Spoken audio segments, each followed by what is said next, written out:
How do you still convince Canadians that you are really elbows up? Well, look, we are in the midst of long now and tough negotiations with the United States.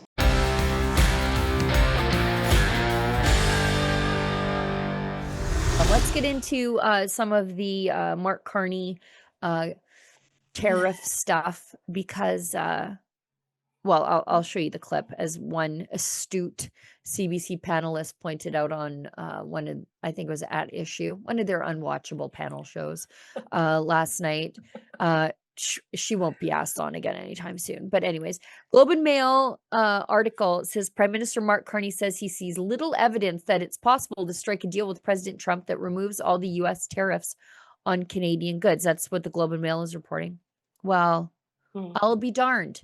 It's almost like he ran a campaign saying he's the only guy who could get those tariffs removed. And now he's just like waving the white flag.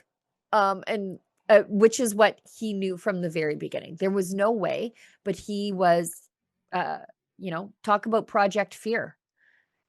He basically said, I'm the only one to fight back against the great orange monster.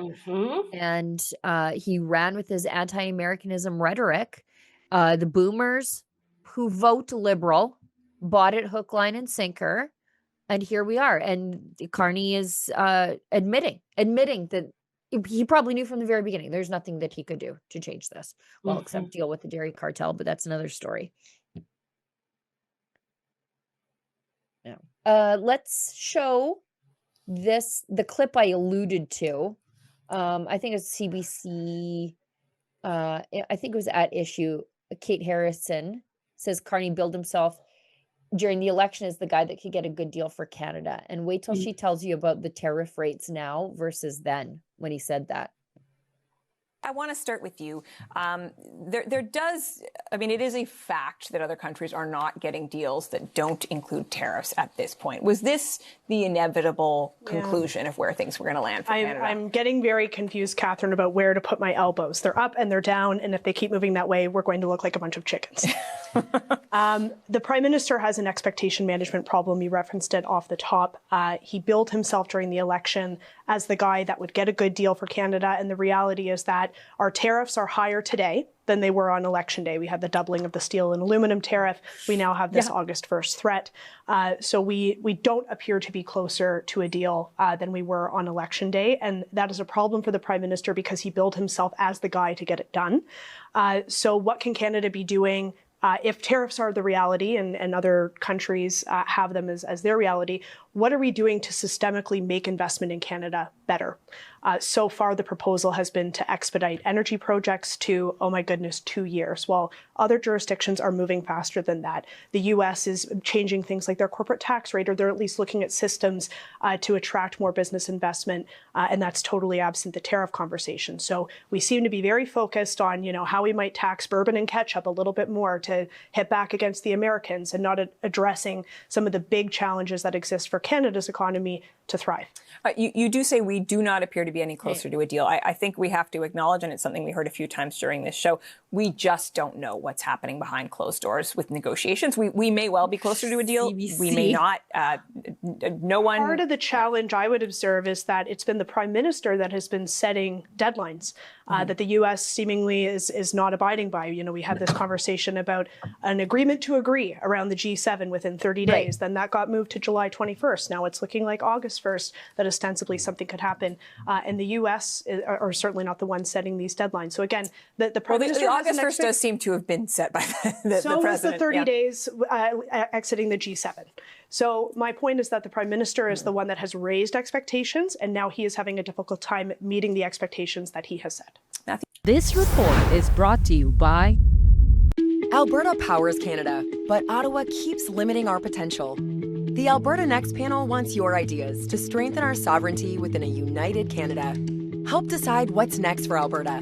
Visit alberta.ca/next. This is part and parcel of Mark Carney suffering from big dog syndrome. Showing up on the scene, having all of the solutions, setting these aggressive targets with the United States, when the United States is basically saying to Mark Carney, "We don't care what you want. your timelines really don't mean anything to us, to be completely honest. And Mark Carney is learning the hard way of setting those high, hard deadlines and having his biggest trade partner say, "You're so small, you're inconsequential." Yeah. Yeah. I mean, and he's Mr. I'm the one who's going to fight the tariffs. And the tariffs are higher now after he was elected than before during the campaign. Somehow he's worse than Trudeau on this issue. Yeah, like that's a very low bar to sink to, but yet here we are doing it. And don't forget, that's because of Doug Ford coming out in the media and running his Right. mouth that steel and aluminum tariffs are as high as they are. If Doug Ford would have remained conciliatory and with a little bit of a little bit of Humility. finesse, yes, Yeah. and yes, humility is a great word. Steel and aluminum tariffs wouldn't be what they are right now for Canada exporting into the United States. But yet here we are. Here we are. Leave it to the libs.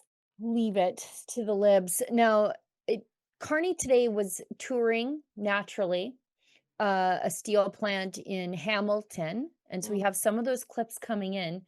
And somebody asked him, like, hey, are we supposed to be elbows up or are we elbows down today? Like, what's going on? And so we have that clip here. You told Canadians that you would be elbows up, and they appear to have largely given you a mandate to get a good deal from the president. But thus far, we have not seen that Canada has gotten basically nothing. And Canada also had to give one of its bargaining chips when it comes to the digital services tax, something other countries like the UK did not give up in their deal with the US. How do you still convince Canadians that you are really elbows up? Well, look, we are in the midst of long now and tough negotiations with the United States, and we're working for the best deal for Canada. We have put in place a series of retaliatory measures, including in the steel sector. We have secured tariff-free access for a number of Canadian goods. In fact, the percentages are very high in terms of outside of the most affected sectors, steel being one of them, autos, aluminum, forest products. The vast majority of Canadian goods and services are tariff-free. That is not the case for most other countries. We will continue to work constructively for a deal, but it has to be a deal that works for Canadians and Canadian workers. And part of the reason why we don't have a deal is that deal is not yet on the table. I didn't hear a word he said because all I could see was those two actual steel workers in the background looking like they were in a hostage video. They wanted out of there so bad. The one guy wasn't even turned towards the frame. He's like this, looking this way. And the other guy is just like shifting. Every time Carney started talking, I thought he was going to jump out of his skin. Yeah, it was pretty uncomfortable to watch. But if you were a steel worker working in an industry with some of the highest tariffs between our two countries, you would be uncomfortable. You would be no kidding. absolutely uncomfortable. And having Prime Minister Mark Carney standing at a podium saying everything is fine and rosy, and just never mind all of the tariffs that we're being smacked with as it pertains to this industry. Well, I mean, how duplicitous is that? Right. We've got Chris Dacey confronting Prime I just Minister love him. Carney. He's a menace to the left in Ottawa.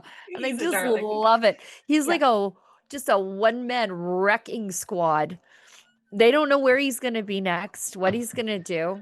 They probably are like, I hope Dacey's not on our block today. He's confronting Prime Minister Carney on tariffs yesterday in Ottawa. Minister, is a tariff-free deal still possible? We're looking for an English clip, sir. 103 conflicts. Is a tariff-free deal still possible, sir? Mr. Carney, you said you had no possible conflicts of interest. We now know you have 103. Mr. Carney, Mark, look inside yourself. What do you have to say to Canadians who feel they've been lied to? Mr. Carney. 103 conflicts of interest. You lied. Mr. Carney. Mr. Carney also said he only owned cash and real estate. We now know he has over 500 investments, 90-something% of them in the US, 3 total in Canada.